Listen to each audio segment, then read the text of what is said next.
नमस्कार दोस्तों, आप देख रहे हैं एचवीएस स्टडीज़ और इस वीडियो में आपके लिए 13 मार्च 2024 का करंट अफेयर लेकर आ गए हैं। करंट अफेयर के साथ साथ स्टैटिक जीके और रिलेटेड करंट अफेयर्स का रिवीजन करते हुए चलेंगे। अगर आप इस चैनल पर पहली बार आए हो तो चैनल को सब्सक्राइब कर लीजिएगा। वीडियो अच्छी लगे तो वीडियो लाइक करके ज़रूर जाइएगा। लास्ट में आपके लिए क्विज़ रखा है, उस क्विज़ को ज़रूर सॉल्व कीजिएगा। चलिए बात करते हैं लास्ट डे के क्विज़ की। लास्ट डे आपसे क्वेश्चन पूछा गया था, who has recently become a new member of the International Solar Alliance। तो हाल ही में अंतर्राष्ट्रीय सौर गठबंधन का नया सदस्य कौन बन गया है? Answer Panama. पनामा भी रिसेंटली में नया सदस्य बना 97वें नंबर का। याद रखिएगा, आप सभी ने वैसे आंसर सही दिया था और डिटेल में दिया था। आज के पहले क्वेश्चन की बात करें। पहला क्वेश्चन है, name the miss world winner declare in year 2024। तो मिस वर्ल्ड और मिस यूनिवर्स बड़े खिताब हैं जिनमें दुनिया की सुंदरियों में से किसी एक सुंदरी को चुना जाता है और वो मिस वर्ल्ड और मिस यूनिवर्स अलग अलग बनती हैं। कभी कभी क्या होता है कि एक ही देश की बन जाती है। जैसे भारत के साथ ये कोइंसिडेंस 2 बार हो चुका है। एक तो 1994 में जब ऐश्वर्या राय बनी थी और एक 2000 में जब प्रियंका चोपड़ा बनी थी मिस वर्ल्ड। उसी साल क्या हुआ था कि मिस यूनिवर्स भी भारत की ही बनी थी। तो इस बार की बात करें तो मिस वर्ल्ड का विजेता कौन बनी है? आंसर होगा, इनका नाम है क्रिस्ताइना पाइजिकोवा। कौन? क्रिस्ताना पाइजिकोवा। याद रखिएगा, नाम पूछा जा सकता है आपसे, ठीक। और इनकी बात करें तो ये चेस रिपब्लिक कंट्री से बिलोंग करती हैं। ये है मिस वर्ल्ड, क्रिस्ताना इनका नाम है। और पाइजिकोवा, ये थोड़े दिनों में इनका नाम याद हो ही जाएगा, ठीक है। और चेस रिपब्लिक से बिलोंग करते हैं। 25 ईयर ओल्ड है ये। 9 मार्च को यहाँ पर ये जो अवार्ड सेरेमनी थी ये इनको प्राप्त हुई और फेमस जियो वर्ल्ड कन्वेंशन सेंटर मुंबई में इनको ये अवार्ड प्राप्त हुआ है। 71 नंबर की ये मिस वर्ल्ड कंपटीशन हुआ, उसमें ये मिस वर्ल्ड बनी है। 112 देशों के जो कंटेस्टेंट थे उन्होंने पार्टिसिपेट किया, इंक्लूडिंग भारत, और अब ये यहाँ पर सिलेक्ट हो चुकी हैं। अगर बात करें रनर अप की, जो विनर है उनको तो हमने पढ़ लिया। रनर अप मतलब सेकंड पोजीशन पर कौन रही? वो थी यास्मीन जैक्टोम, लेबनान से बिलोंग करती हैं। और प्रीवियस ईयर में कौन मिस वर्ल्ड बनी थी? 70 जो हुआ था 70 नंबर का, वो बनी थी कैरोलिना बायलेंस्का। ये कहाँ से? पोलैंड से बिलोंग करती हैं। आगे बात करें, अब ऐसा ही कभी पास्ट में जो हुआ वो हमने आपसे डिस्कस कर लिया और 2020 में तो ऑर्गेनाइज ही नहीं हुआ था कंपटीशन। भारत के पर्सपेक्टिव से बात करें तो मिस वर्ल्ड पहली कौन बनी थी? रीता फारिया 1966 में। ऐश्वर्या राय जिस साल बनी थी उस साल ही मिस वर्ल्ड बनी थी ये 1994 में, और उस साल ही भारत को मिस यूनिवर्स का खिताब भी मिला था, ठीक। और उसके बाद 1997 में डायना हेडन बनी थी भारत की, और फिर 1999 में युक्ता मुके, प्रियंका चोपड़ा 2000 में बनी थी मिस वर्ल्ड, और फिर 2017 में मानुषी झिल्लर बनी थी मिस वर्ल्ड, ठीक। आगे बात करें तो अवार्ड और ऑनर से रिलेटेड क्वेश्चंस को रिवाइज करते हैं। पहला क्वेश्चन पढ़ लिया। दूसरा, यतिन भास्कर दुग्गल ये हरियाणा से बिलोंग करते हैं। इनको नेशनल यूथ पार्लियामेंट फेस्टिवल 2024 के विनर के रूप में सिलेक्ट किया गया है। ज्ञानपीठ अवार्ड 58वें नंबर का। उर्दू जो पोएट हैं गुलजार और संस्कृत स्कॉलर है जगत गुरु रामभद्राचार्य को यहाँ पर सिलेक्ट किया गया है। आई रास्ते प्रोजेक्ट 9 गव टेक अवार्ड इसको मिला है। भारत का ये प्रोजेक्ट है और वर्ल्ड गवर्नमेंट समिट 2024 में ये अवार्ड मिला। यूएई दुबई में ऑर्गेनाइज कराया गया था इस समिट को। प्राइम मिनिस्टर नरेंद्र मोदी जी ने अभी भारत रत्न के नाम अनाउंस किए हैं 5 लोगों के। कौन कौन से? एक तो पीवी नरसिम्हा राव, चौधरी चरण सिंह, एमएस स्वामीनाथन, साथ साथ जो बीजेपी के लीडर रहे हैं और वाइस डिप्टी प्राइम मिनिस्टर भी रहे हैं लाल कृष्ण आडवाणी, साथ साथ बिहार के फॉर्मर चीफ मिनिस्टर रहे हैं कर्पूरी ठाकुर, तो 5 नाम हो गए। राकेश चौरसिया और जाकिर हुसैन को इनकी एल्बम एज वी स्पीक के लिए एक best contemporary instrumental album award मिला है और ये ग्रैमी में अवार्ड मिला था। और ग्रैमी में ही शंकर महादेवन और जाकिर हुसैन को बेस्ट ग्लोबल म्यूजिक एल्बम का अवार्ड मिला इनकी एल्बम दिस मोमेंट के लिए। अगला question, who became the 14th president of Pakistan? Pakistan के 14वें राष्ट्रपति कौन बने हैं? अभी शहबाज शरीफ रिसेंटली में बने थे, आपको पता है क्या, प्राइम मिनिस्टर। अब यहाँ पर नए राष्ट्रपति भी बन चुके हैं, इनका नाम है आसिफ अली जरदानी। कौन? आसिफ अली जरदानी। ये 14th नंबर के प्रेसिडेंट बन चुके हैं पाकिस्तान के। ध्यान रखिएगा, ये को चेयरपर्सन भी हैं, को चेयरपर्सन है पाकिस्तान पीपल पार्टी के, और ये 14th नंबर के प्रेसिडेंट अब नियुक्त हो चुके हैं। यहाँ पर इनको 5 जो पार्टीज़ हैं उन्होंने सपोर्ट दिया, क्योंकि इस बार किसी को बहुमत तो मिला नहीं था, तो उन्हीं 5 पार्टियों के सपोर्ट से ये प्रेसिडेंट बन चुके हैं। याद रखिएगा, पाकिस्तान के साथ रिलेशंस भारत के डाबाडोल रहते हैं, इसलिए कभी कभी एग्ज़ाम, और हमारा पड़ोसी देश भी है तो एग्ज़ाम में इम्पॉर्टेंट रहता है जो भी अपडेट होती है वहाँ पर। ये 11th प्रेसिडेंट भी रहे हैं पाकिस्तान के 2008 से लेकर 2013 तक। अब पाकिस्तान की बात करें, इस्लामाबाद इसकी कैपिटल है। आसिफ अली जरदानी अब बन चुके हैं प्रेसिडेंट। प्राइम मिनिस्टर शहबाज शरीफ बने हैं, 24th नंबर के वो बने थे, और पाकिस्तानी रुपी यहाँ की करेंसी है। भारत के साथ इसकी बाउंड्री टच होती है 5, मतलब 3 तो हो गए राज्य और 2 हो गए यूनियन टेरिटरी के साथ, और इसकी बाउंड्री ईरान, अफ़गानिस्तान, तजिकिस्तान के साथ भी शेयर होती है भारत के अलावा। आगे अब जो इंटरनेशनली करंट अफेयर्स बने हैं उनको रिवाइज करते हैं। पहला क्वेश्चन पढ़ लिया। दूसरा, पनामा जो कि इंटरनेशनल सोलर अलायंस में अब जुड़ चुका है, ज्वाइन कर चुका है। स्वीडन नाटो का 32nd नंबर का मेंबर बना है। तमस सुलियोक नए प्रेसिडेंट बने हैं हंगरी के। ब्राज़ील G20 की चेयरमैनशिप करेगा 2024 में।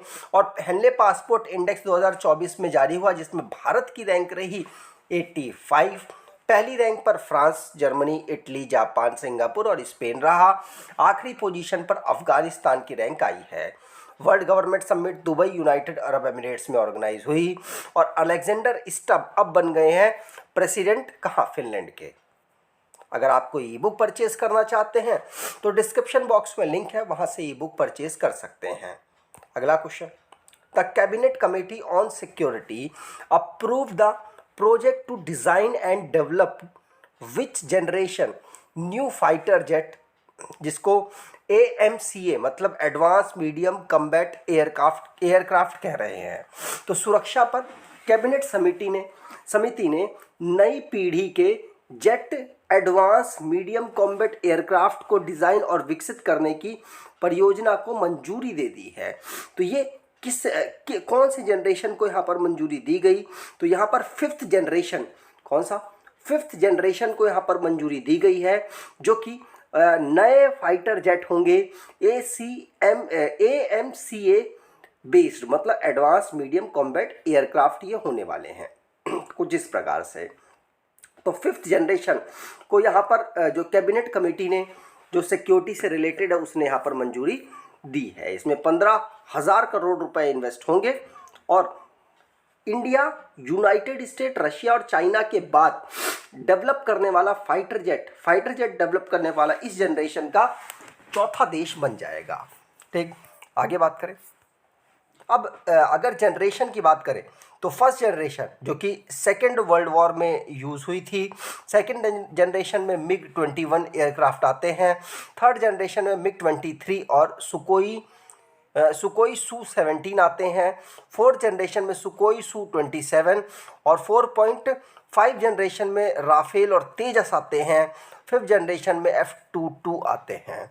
करंटली 5th जनरेशन में जो जेट हैं उनकी बात करें तो F-22 तो है ही, जो राप्टर है, और F-35A lightning second United state का है ये। और चाइना की बात करें तो J-20 मिक्टी ड्रैगन है, और रशिया का Su-57 है, और कोई देश अभी इस पर काम नहीं कर, और इस पर और किसी देश के पास ये है भी नहीं। आगे बात करें, अगला question, name the election commission of India who suddenly resign on 9 मार्च 2024।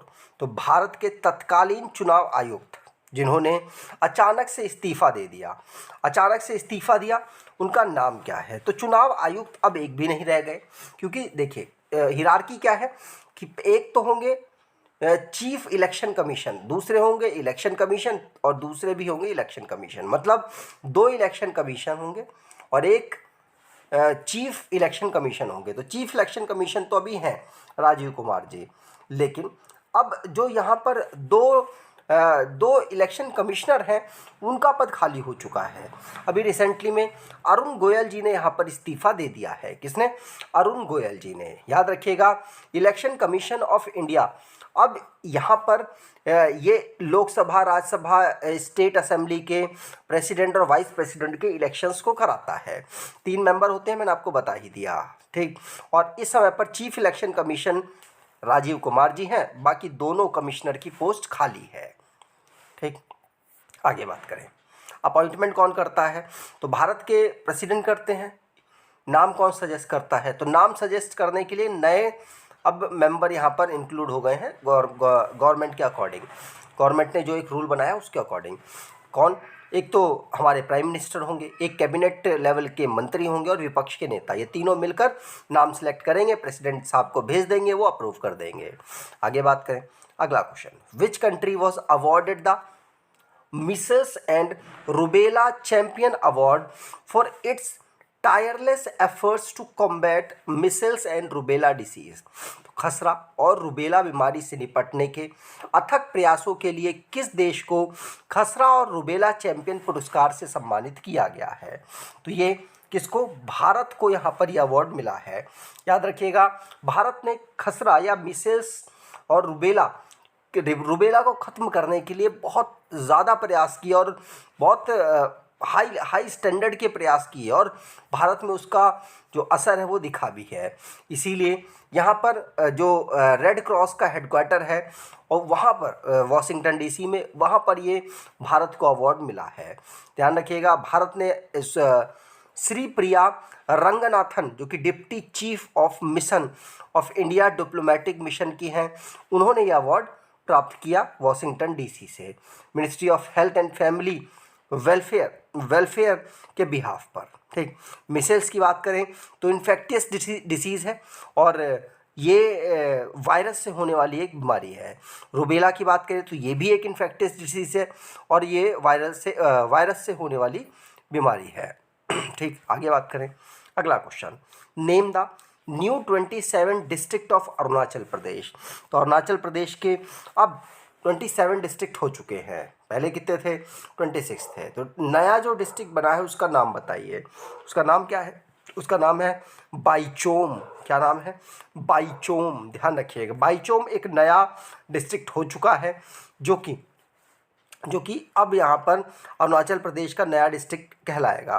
ध्यान रखिएगा, पूछा जा सकता है, काफ़ी समय से मांग चल रही थी, अभी रिसेंटली में अप्रूव किया गया। अरुणाचल प्रदेश पहले था ये यूनियन टेरिटरी 1972 में, बाद में ये स्टेट बन गया 1987 में। कैपिटल ईटानगर है, 27 इसके डिस्ट्रिक्ट है। गवर्नर कैवल्य त्रिविक्रम पटनायक है। Chief minister Pema Khandu. Legislature unicameral जहाँ पर 60 सीट्स हैं, राज्यसभा में 1 और लोकसभा में 2 सीट्स आती हैं। हाईकोर्ट इनका गुवाहाटी हाईकोर्ट के अंतर्गत ईटानगर बेंच है, वहीं से इनके केसेस को हैंडल किया जाता है। मॉलिंग नेशनल पार्क और नामदफा नेशनल पार्क यहाँ के नेशनल पार्क है। अगला question, in which state Mehtari Vandana Yojana was started? तो मेहतारी वंदना योजना कहाँ से स्टार्ट की गई है? तो मेहतारी वंदना योजना छत्तीसगढ़ से स्टार्ट की गई है। कहाँ से? छत्तीसगढ़ से। छत्तीसगढ़ में भी बीजेपी की सरकार बन चुकी है और वहीं पर फाइनेंशियल असिस्ट दिया जा रहा है मैरिड वुमेन्स को। कितना? 1000 रुपये पर मंथ। ये इस प्रकार से, जैसे दिल्ली में भी अभी रिसेंटली महिला सम्मान कुछ करके योजना अभी लॉन्च की गई केजरीवाल जी ने, उन्होंने भी 1000 रुपये मंथली महिलाओं को, जो जिनके पास वोटर आईडी कार्ड है, 18 साल से ज़्यादा की उम्र होनी चाहिए, कोई और पेंशन ना उठा रही हो, तो 1000 रुपये उनको मिल जाएगा। इसी प्रकार से छत्तीसगढ़ में भी अगर देखा जाए तो इसी प्रकार से स्कीम लॉन्च की गई, जिसका नाम है महतारी वंदना योजना, और उसके माध्यम से भी मैरिड वुमेन को 1000 रुपया यहाँ पर देने की बात मंथली की जा रही है। ठीक, आगे बात करें। अगला question, who inaugurated India's first elevated 8 lane expressway. तो भारत के पहले एलिवेटेड 8 लेन एक्सप्रेसवे का उद्घाटन किसने किया? तो भारत का पहला ही है और 8 लेन एक्सप्रेसवे है एलिवेटेड, इसका उद्घाटन भारत के प्रधानमंत्री नरेंद्र मोदी जी ने किया है। किसने? कुछ इस प्रकार से वो दिखता है। तो भारत के प्रधानमंत्री नरेंद्र मोदी जी ने हरियाणा सेक्शन द्वारका एक्सप्रेसवे में, जो कि 8 लेन है और 8 लेन है और ये एलिवेटेड है, इसका उद्घाटन किया। ये जो द्वारका एक्सप्रेसवे है 29 किलोमीटर का है, जिनमें से 18.9 किलोमीटर हरियाणा में होता है और 10 किलोमीटर लगभग दिल्ली में होता है। तो अभी हरियाणा वाले का यहाँ पर उद्घाटन किया गया है। ये नेशनल हाईवे 48 के अंतर्गत आता है। ठीक, और दिल्ली से गुरुग्राम को जोड़ेगा। काफ़ी डिस्टेंस कम हो जाए, डिस्टेंस और साथ साथ टाइम कम हो जाएगा दिल्ली से गुड़गांव पहुँचने का। ठीक, आगे बात करें। अगला question, Poshan Pakhwada recently seen in the news is organised by which ministry. तो हाल ही में समाचारों में दिखाई देने वाला पोषण पखवाड़े का आयोजन किस मंत्रालय के द्वारा किया गया? तो पोषण पखवाड़े का जो आयोजन है ये ministry of women and child development के द्वारा किया गया। तो सेकंड ऑप्शन यहाँ पर बिल्कुल सही है। यहाँ पर जो न्यूट्रिशन है, न्यूट्रिशन जो प्रैक्टिसेस है और साथ साथ हेल्थी डाइट से रिलेटेड अवेयरनेस फैलाने के लिए इसे चलाया गया पोषण पखवाड़े को। किसको?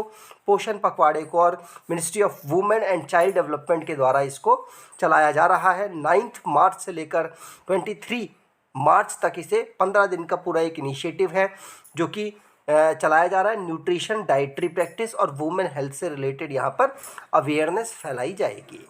अगला question, when is no smoking day celebrated. धूम्रपान दिवस कब मनाया जाता है? धूम्रपान निषेध दिवस कब मनाया जाता है? ये शॉर्ट है यहाँ पर। तो नो स्मोकिंग डे हम कब ऑब्जर्व करते हैं? तो नो स्मोकिंग डे ये कोई फिक्स नहीं है, लेकिन इस बार 13 मार्च को इसे ऑब्जर्व किया गया, क्योंकि सेकेंड वेडनेसडे ऑफ मार्च कब पड़ा? तो 13 तारीख को पड़ा, 13 मार्च को ही हमने इसे ऑब्जर्व किया था। तो थर्ड ऑप्शन यहाँ पर बिल्कुल सही है। सेकेंड वेडनेसडे ऑफ मार्च 13 मार्च को हमने इस साल नो स्मोकिंग डे ऑब्जर्व किया। इसकी थीम प्रोटेक्टिंग चिल्ड्रन फ्रॉम तंबाकू इंडस्ट्री इंटरफेरेंस रखी गई। ध्यान रखिएगा, इसमें सोसाइटी में और लोगों को और दुनिया में जो हार्मफुल इफ़ेक्ट होते हैं स्मोकिंग के, उससे अवेयर कराने के लिए इसको ऑब्जर्व किया जाता है। इसके इफ़ेक्ट से nervous system, respiratory system, cardiovascular system, digestive system और बहुत सारी अलग अलग ऑर्गन्स को दिक्कतें होती हैं। उसी की अवेयरनेस फैलाई जाती है, जिससे कि लोग प्रमोट हो और स्मोकिंग की तरफ अट्रैक्ट ना हो। अब लास्ट डे के करंट अफेयर्स को रिवाइज करें तो भारत शक्ति नाम की एक्सरसाइज तीनों आर्मी ने भारत की है और जैसलमेर में ऑर्गेनाइज कराई गई। पनामा नया मेंबर बना है इंटरनेशनल सोलर अलायंस का। फ्रांस के साथ भारत सी डिफेंडर 2024 एक्सरसाइज को कर रहा है। भारतीय कोस्ट गार्ड और फ्रांस की जो कोस्ट गार्ड है, इन्होंने मिलकर इस एक्सरसाइज को किया। सुधा मूर्ति को नॉमिनेट किया गया है राज्यसभा के लिए द्रौपदी मुर्मू जी के द्वारा। और इंडोनेशियन बैंक के साथ आरबीआई ने एमओयू साइन किया है, जिससे कि लोकल करेंसीज में ही व्यापार और जो पैसे का आदान प्रदान है वो किया जा सके। जम्मू एंड कश्मीर में ऑपरेशन कामधेनु चलाया गया, जिसके माध्यम से जो स्मगलिंग होती है कैटल्स की, उसको जम्मू कश्मीर पुलिस रोकना चाहती है। नई दिल्ली में agriculture integrated command and control centre को इनॉग्रेट किया गया। आगे बात करें महाराष्ट्र में जो यूनियन मिनिस्टर हैं नारायण राणे, एमएसएमई के यूनियन मिनिस्टर हैं, इनके द्वारा एमएसएमई टेक्नोलॉजी सेंटर को इनॉग्रेट किया गया। अरुणाचल प्रदेश में वर्ल्ड का लॉन्गेस्ट ट्विन लेन टनल को इनॉग्रेट किया गया। इंटरनेशनल वुमेंस डे हम 8 मार्च को ऑब्जर्व करते हैं। अब आज के क्विज़ की बात करें तो आज का क्विज़ है name the miss world winner declare in the year 2024। तो वर्ष 2024 में घोषित मिस वर्ल्ड विजेता का नाम बताएं। तो कमेंट बॉक्स में मिस वर्ल्ड विजेता का 2024 का नाम बताइएगा और आपको जो भी इंफॉर्मेशन एक्स्ट्रा हो वो कमेंट बॉक्स में ज़रूर बताइएगा, जिससे कि आपके कमेंट को पढ़ने वाले जो भी लोग होंगे या जो भी स्टूडेंट होंगे उनको फ़ायदा मिलेगा और आपका भी रिवाइज हो जाएगा। तो अगर आपको ये वीडियो अच्छी लगी हो तो आपसे अनुरोध करूँगा वीडियो को लाइक और शेयर करके ज़रूर जाइएगा। धन्यवाद।